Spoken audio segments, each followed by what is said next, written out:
بسم اللہ الرحمن الرحیم۔ السلام علیکم۔ آج یہ نوٹس خواجہ میر درد کے حوالے سے ہے، تو انشاءاللہ اس ویڈیو میں ہم خواجہ میر درد کے کلام کے خصوصیات کو تفصیل کے ساتھ پڑھیں گے۔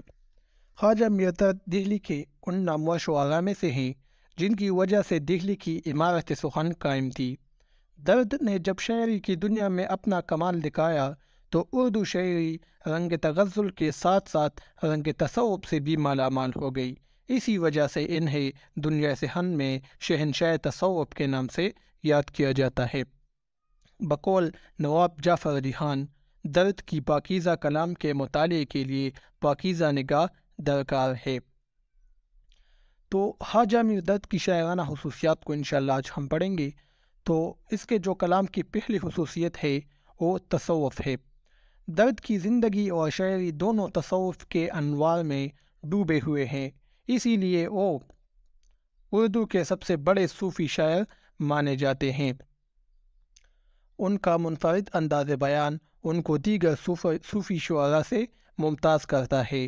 درد خالص صوفی شاعر ہیں اور ان کی تمام شاعری صوفیزم کے رنگ میں رنگی ہے۔ وہ فرماتے ہیں، جگ میں آ کر ادھر ادھر دیکھا، تو ہی آیا نظر جدھر دیکھا۔ ایک اور جگہ پر کہتے ہیں کہ ارض و سما کہاں تیری وسعت کو پا سکے، میرا ہی دل ہے وہ کہ جہاں تو سما سکے۔ اگلی جو اس کے کلام کی خصوصیت ہے وہ سادگی اور سلاست ہے۔ درد اپنے جذبات و احساسات کی ترجمانی نہایت سہل، شستہ اور عام فہم زبان میں کرتے ہیں۔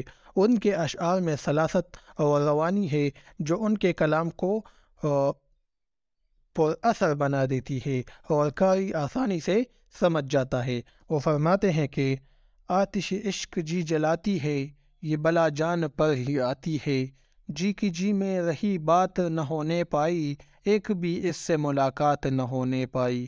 تو یہ شعر میں آپ دیکھ سکتے ہیں کہ کتنی آسانی کے ساتھ اور کتنی سادگی کے ساتھ انہوں نے اپنے جذبات کا اظہار کیا ہے۔ اس کے کلام کی اگلی خصوصیت حوصلہ مندی ہے۔ میر درد کا دور یعنی ان کا زمانہ تاریخی اعتبار سے خستہ حالی کا دور تھا، بدحالی کا دور تھا، بردوادی کا دور تھا۔ پرآشوب حالات کی وجہ سے یہاں کے شعراء دہلی چھوڑ کر لکھنؤ اور دوسرے شہروں میں آباد ہونے لگے، لیکن ان تمام حالات کے باوجود میر درد اپنی جگہ پر ڈٹے رہے اور حوصلہ مندی سے کام لیا اور دہلی ہی میں موجود رہے۔ اس کیفیت کا رنگ ان کی شاعری میں بھی موجود ہے۔ وہ فرماتے ہیں، آیا نہ اعتدال میں ہرگز مزاج دہر میں، گرچہ گرم و سرد زمانہ سمو گیا۔ اگلی خصوصیت اس کے کلام کی ترنم اور موسیقیت ہے۔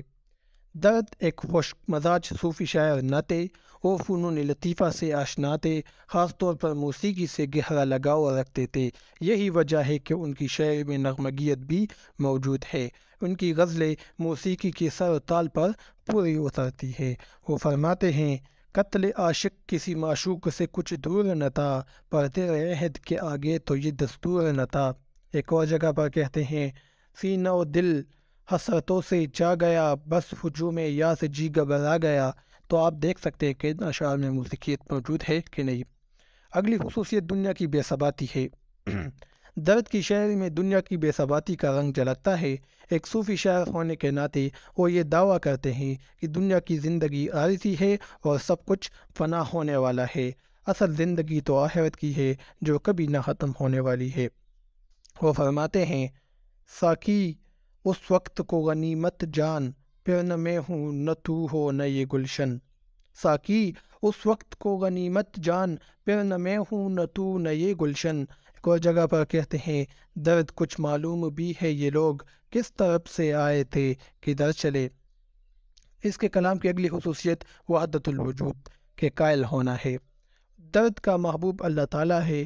ان کے کلام سے اندازہ ہوتا ہے کہ وہ وحدت الوجود کے قائل ہے۔ ان کی نظر میں کائنات کا ہر ذرہ نور خداوندی کا مظہر ہے اور ہر چیز میں اللہ تعالیٰ کی ذات دکھائی دیتی ہے۔ اسی لیے وہ فرماتے ہیں، جگ میں آ کر ادھر ادھر دیکھا، تو ہی آیا نظر جدھر دیکھا، یعنی اللہ تعالیٰ ہر جگہ پر نظر آتا ہے۔ ایک اور جگہ پر کہتے ہیں، جو نور بسور تیرا تصور، تپیش نظر جدھر گئے ہم۔